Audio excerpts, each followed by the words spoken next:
Bonsoir à tous. Ouvrons ce journal par le Soudan où le procès pour corruption du président déchu Omar el-Béchir, qui a dirigé le pays durant 3 décennies, a débuté ce lundi. L'ancien président est arrivé au tribunal de Khartoum, escorté par un important convoi militaire.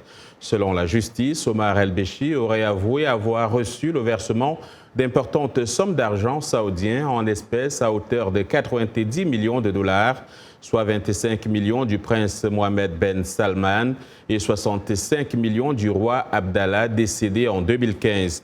À noter que le procès de l'ex-chef de l'État ne concerne toutefois pas les accusations de crimes de guerre, crimes contre l'humanité et de génocide au Darfour, formulées contre lui par la Cour pénale internationale depuis une décennie. Toujours au Soudan, donc, le Conseil militaire de transition et les partis d'opposition ont officiellement signé un accord politique ce week-end après des mois de manifestations. Bien que de nombreux manifestants se méfient des compromis conclus lors de cet accord, la signature a été marquée par des célébrations à travers la capitale. À Khartoum, Echa Sarai nous en dit plus. Khartoum était en liesse après la signature de l'accord politique. Je suis si heureuse, je ne peux pas m'exprimer. Un nouveau Soudan sera construit, c'est vraiment incroyable, nos vies vont changer. L'accord a été signé par des représentants du conseil militaire et de l'opposition dans une brève cérémonie samedi. Des milliers de personnes ont parcouru 300 km d'Atbara, la première ville à avoir réclamé le départ de l'ancien président Omar Béchir. Nous sommes venus ici pour célébrer notre victoire, pour porter les souvenirs et les ambitions du peuple soudanais. Nous sommes venus assister à la signature finale et à l'accomplissement des exigences de la révolution. Ces manifestants ont été accueillis par des centaines d'habitants de Khartoum. C'est énorme pour nous, malgré le fait qu'on a toujours des demandes. Nous cherchons toujours des personnes disparues. Nous avons fait de grands efforts pour les retrouver, mais nous espérons que le nouveau gouvernement en fera une priorité. Les manifestants se sont également inquiétés du fait que les responsables de l'assassinat de centaines de manifestants soient restés impunis et pourraient même être nommés au gouvernement cette semaine.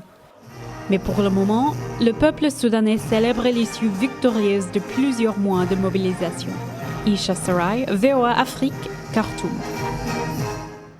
Au Cameroun, le collectif d'avocats de l'opposant Maurice Kamto, président du MRC, le mouvement pour la renaissance du Cameroun, exige sa libération immédiate. Ce collectif a introduit une requête auprès du tribunal de grande instance de Yaoundé pour dénoncer le fait que leurs clients soient encore sous détention provisoire, au même titre que 2 militants du MRC et de 4 de ses alliés politiques. Tous ont été interpellés le 28 janvier à Douala. M. Kamto, en rappel, a revendiqué la victoire à l'élection présidentielle de 2018. Maître Michel Nchalé est l'un des avocats de ce collectif. Emmanuel Juntap, notre correspondant à Yaoundé, l'a rencontré. Le juge d'instruction n'a pas le droit de prendre un mandat de plus de 6 mois à l'encontre d'un citoyen camerounais, fût-il pour crime ou pour délit. Toutefois, cette même loi lui permet, en cas de crime, de renouveler ce mandat pour 12 mois maximum et 6 mois en cas de délit.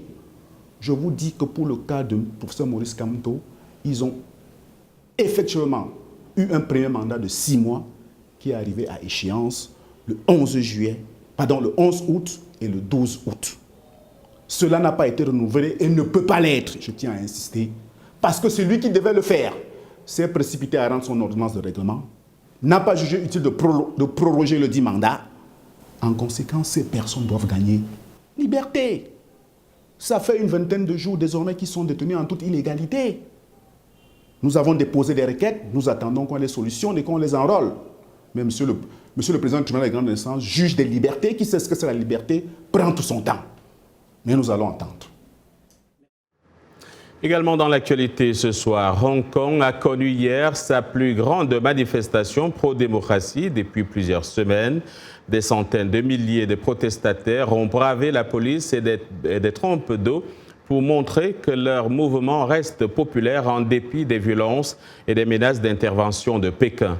Des manifestations pro- et anti-Pékin ont aussi été organisées à l'étranger, comme nous allons le voir dans ce reportage de Sléty Karok avec un récit signé Jacques Aristide. New York, Boston, Washington, beaucoup se sont mobilisés dans plusieurs villes américaines en solidarité avec leurs camarades à Hong Kong. Je veux que le gouvernement fasse quelque chose. Il doit absolument mettre fin aux extraditions. C'est le moins qu'il aurait pu faire, mais il n'a rien fait jusqu'à maintenant. Le mouvement est parti du rejet d'un projet de loi visant à autoriser les extraditions vers la Chine. Il s'est élargi à des revendications plus vastes, telles que les acquis démocratiques et des libertés dont l'ex-colonie britannique jouit théoriquement jusqu'en 2047, au terme de l'accord de rétrocession. Hong Kong est connu comme la perle de l'Orient. Beaucoup font des affaires ici. On se sent en sécurité. Mais si la Chine déploie des troupes ici, tout finira. Hong Kong sera totalement détruit. Ce ne sera pas seulement mauvais pour Hong Kong, mais pour la Chine aussi. Des habitants du territoire chinois semi-autonome commencent toutefois à s'interroger sur les scènes d'émeutes.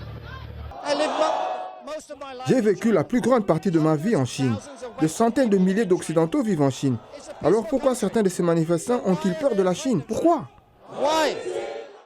Des manifestations pro- et anti-Pékin ont également eu lieu à Sydney, Paris, Londres, New York et dans d'autres villes étrangères avec une forte diaspora chinoise.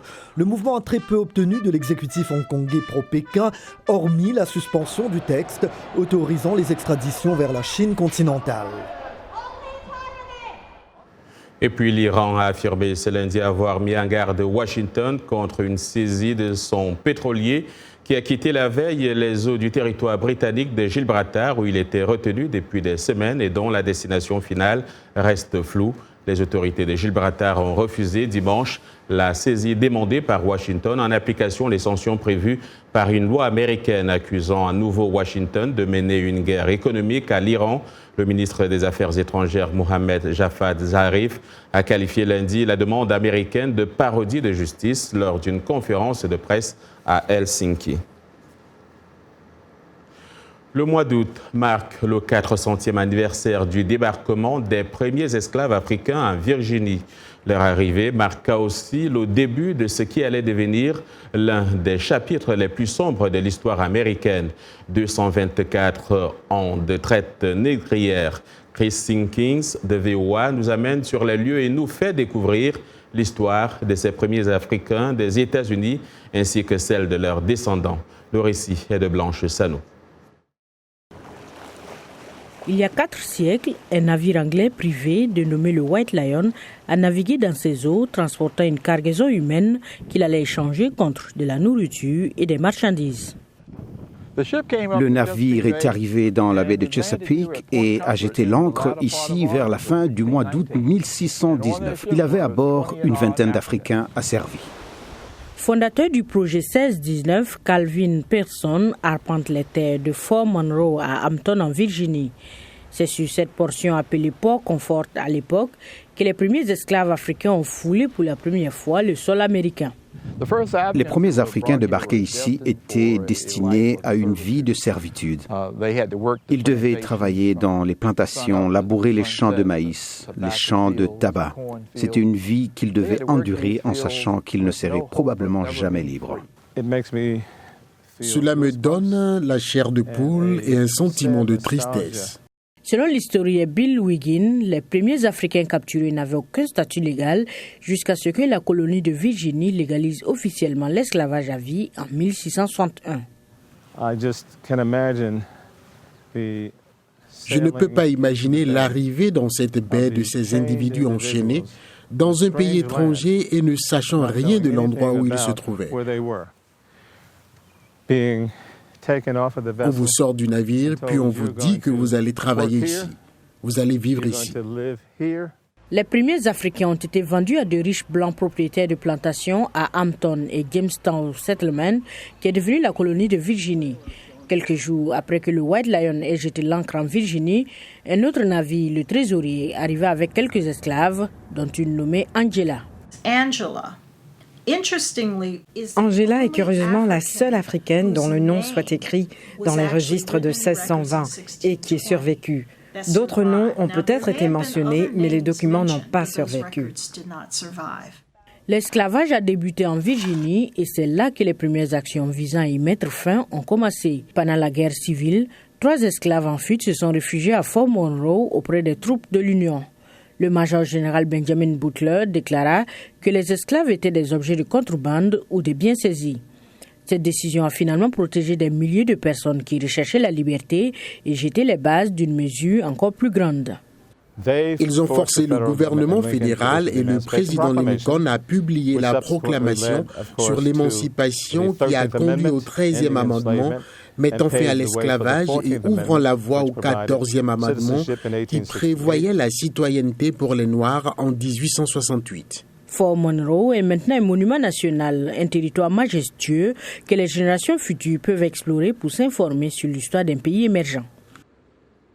Allons tout de suite à la découverte de Willy. Il s'agit d'un logiciel qui permet, on le disait, de contrôler les fauteuils roulants grâce à des expressions faciales. Créée par Hookbox Robotics, cette application vient ainsi soulager les utilisateurs des fauteuils roulants dans leurs manœuvres pour se déplacer. Le reportage est signé Tina Trink. Irénée Herman-Umbo en fait le récit. Certaines expressions peuvent être très émouvantes, tandis que d'autres peuvent littéralement vous déplacer. C'est le cas de Willy, une application qui permet aux utilisateurs de fauteuils roulants de pouvoir contrôler leur déplacement à l'aide de diverses expressions faciales. Les personnes quadraplégiques ou celles qui ne peuvent pas contrôler un fauteuil roulant motorisé avec leurs mains peuvent le faire grâce à des expressions faciales comme un baiser, un sourire, un sourcil levé. L'application permet à son utilisateur, grâce à une caméra de sensibilité Intel, d'utiliser les traits de son visage pour faire déplacer son fauteuil. Le logiciel est très précis pour capturer les marques autour de la bouche, des yeux, des sourcils. La technologie fonctionne quelle que soit la position de la tête. Vous pouvez positionner l'appareil de cette façon, pas besoin de l'avoir en face. Willy offre ainsi une grande liberté à ses utilisateurs. Jim Ryan est un tétraplégique qui utilise normalement des mouvements de la tête pour contrôler son fauteuil roulant. Ce qui m'enchante est que je peux tourner la tête à gauche, à droite. Je suis vraiment bloqué avec mon auréole autour de ma tête. Donc ça crée une énorme différence. Même les plus infimes repères du visage peuvent être rapidement interprétés quelques secondes avant une expression complète. Mais certains doutent encore de l'efficacité de cette technologie. Facial expressions can be involuntary at times. You're walking down the street, you see maybe an ad that makes you laugh and you smile at it. Pour Pineiro, l'application offre une indépendance significative à ses utilisateurs. Willy favorise non seulement la mobilité, mais aussi et surtout l'autonomie et l'estime de soi. Elle procure également à ceux qui ne peuvent pas se déplacer aussi facilement une autre joie de vivre. On n'arrête pas la technologie, restons-y donc. Chaque jour, des recherches de pointe sont effectuées dans des laboratoires gouvernementaux et universitaires à travers les États-Unis. Le transfert de technologie consiste à extraire ces recherches du laboratoire et à les transformer en une entreprise. Dans ce reportage, Tina Trint explique comment une firme démarre le processus en initiant, autant pour moi, les entrepreneurs à cette recherche. Le récit est de Gabi Dorsil. Ce qui est unique à propos de ces mousses de verre, c'est qu'elles sont entièrement constituées de sphères creuses en verre. Il n'y a pas d'époxy ou de résine, pas de colle. Quant à la mousse de verre, Matthew Dimay s'y connaît bien. Il a même cofondé une société qui produit le matériel. Rien d'étonnant, tant qu'on ne se rend pas compte qu'il n'a aucune formation dans ce domaine. Mais ce physicien de la marine a cette formation. Mon travail avec des matériaux amorphes suggérait que si vous chauffiez les sphères de verre creuses, vous pourriez les amener à se lier sans aucun des matériaux de l'emplissage. À l'origine, WIST a développé la mousse pour la marine de guerre. Dimay et ses collègues ont obtenu une licence et ont créé une entreprise à partir de ces recherches. Leur connexion, FedTech. Lorsque des recherches sont effectuées, cela crée une propriété intellectuelle qui peut théoriquement constituer le fondement de nouveaux produits étonnants. FedTech aide à commercialiser ces produits grâce à un processus appelé transfert de technologie. Prenons le cas du ministère de la Défense, de la NASA, du ministère de l'Énergie, des laboratoires nationaux. Leur but n'est pas de gagner le plus d'argent possible. Le transfert de technologies permet son utilisation à des fins pratiques. Donc, qui sait? La prochaine start-up licorne pourrait bien être aujourd'hui dans un laboratoire gouvernemental. C'est lundi et c'est le rendez-vous avec Yacouba Ouedraogo pour l'actualité sportive du week-end et du moment. Yacouba, on va au Maroc. Bonsoir. Bonsoir John et bonsoir à tous. Effectivement, le Maroc qui accueille l'Afrique du sport pour les Jeux africains et cette 12e édition qui se tient principalement à Rabat et à Casablanca regroupe plus de 6000 athlètes venus de tout le continent. Au programme, 29 disciplines et des possibilités de qualification pour les Jeux Olympiques de Tokyo en 2020. La cérémonie d'ouverture a eu lieu aujourd'hui, même si quelques compétitions ont débuté bien avant. Et comme vous le voyez, vendredi, on a eu droit à la première journée des matchs de poule en football. Et chez les femmes, le Maroc, pays hôte, a réussi son entrée en venant à bout de l'Algérie 3-2. Au niveau des hommes, dans le groupe A, le Nigeria et le Burkina Faso ont partagé les points. Dans la poule B, le Ghana profite du nul blanc entre le Sénégal, tenant du titre, et le Mali pour prendre la première place suite à sa victoire 2-1 devant le Burundi. Du spectacle donc en perspective d'ici au 30 août, date de clôture des Jeux. Basketball féminin, le Nigeria conserve son titre de champion d'Afrique. Malgré le soutien de leur public de Dakar et une superbe fin de match, les Lions du Sénégal se sont inclinés en finale face aux Nigérianes 60-55. Au cours du premier quart-temps, les Sénégalaises ont pourtant mis en place une bonne défense qui a beaucoup gêné leurs adversaires. C'est au cours du tout dernier quart-temps que les Lions se sont le plus illustrés. Mais dans les dernières secondes, les Lions ont raté des paniers faciles et commis des fautes exploitées par les Nigérianes qui l'ont finalement remporté 60-55. Les 10 Tigers ont eu bien plus de mal qu'il y a 2 ans, mais elles conservent leur couronne face au même adversaire déçu. Désolé pour tout le soutien du peuple sénégalais. On voulait vraiment le faire, mais je pense qu'on a eu des limites au niveau des rebonds. 26 pertes de balles, c'est beaucoup.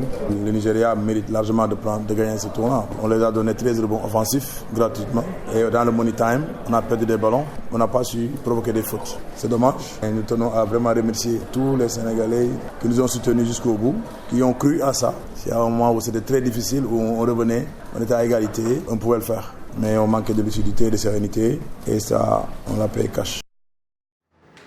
Des nouvelles de transfert de joueurs en football. Le gardien de but international sénégalais Alfred Gomis s'est engagé pour 4 ans avec Dijon en France. Gomis, 25 ans, a rejoint l'Italie en 2010 pour être formé au Torino, qu'il a ensuite prêté à plusieurs reprises. Crotone, Avellino, Cassena, Bologne. En demi-finale de la récente CAN contre la Tunisie, eh bien, il a été élu homme du match. Et de son côté, le milieu de terrain brésilien Philippe Coutinho a été prêté au Bayern Munich par le FC Barcelone contre 8,5 millions d'euros. Cet accord prévoit une option d'achat pour le Bayern fixée à 120 millions d'euros, plus 40 millions d'euros de bonus. Et pour vous dire au revoir, on revient sur les Jeux africains. Je vous propose ceci en images et en son. C'est la chanson officielle des Jeux africains 2019.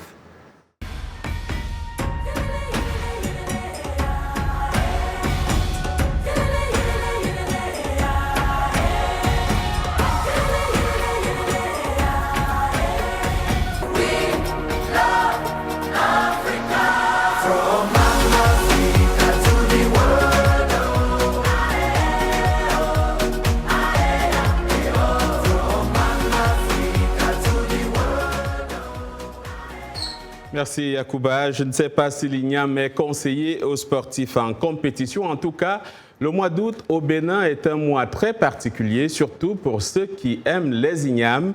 C'est justement le cas à Savalou, une ville du pays où l'on fête l'INIAM. Voyons à quoi ressemble cette réjouissance populaire très prisée dans ce reportage sur place de Xavier Fakbohun. Situé au centre du Bénin, à 4 heures de route de Cotonou, Savalou est l'une des villes productrices du tubercule d'Iam.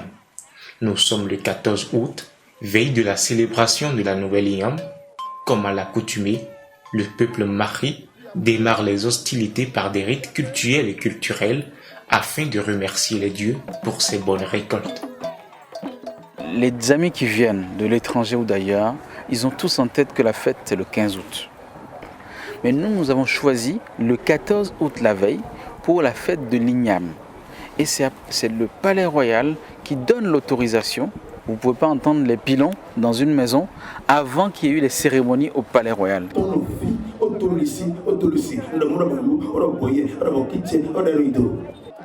C'est désormais chose faite. Tula Midi en langue yoruba, invitant à l'union et à la fraternité. C'est à travers ce signe du phare que cette communauté du centre du Bénin a reçu l'approbation pour consommer et commercialiser le yam. Plus spécifiquement, le laboko, la première variété de tubercules récoltée au cours de la saison. Chez les uns et les autres, ça chante puis ça danse. C'est un sentiment de fierté, de satisfaction et de joie. Il est important que cette fête puisse être valorisée parce que ça permet justement de parler d'un seul et même langage. Il ne peut pas avoir de division, mais si on fait, il faut qu'on pense aussi au développement des variétés d'Iam. Le 15 août est dédié à la grande messe de Lyon. Cette année, on célèbre la 11e édition autour du fameux art culinaire tant convoité, le agoun, une pâte à base d'igname, souvent accompagnée de la sauce d'arachide. C'est ainsi que chaque année, à la même date, la ville de Savalou résonne au son des mortiers. La fin de ce journal. Merci à toute l'équipe qui l'a préparé et à vous d'avoir suivi. Demain est un autre jour. Excellente soirée à toutes et à tous.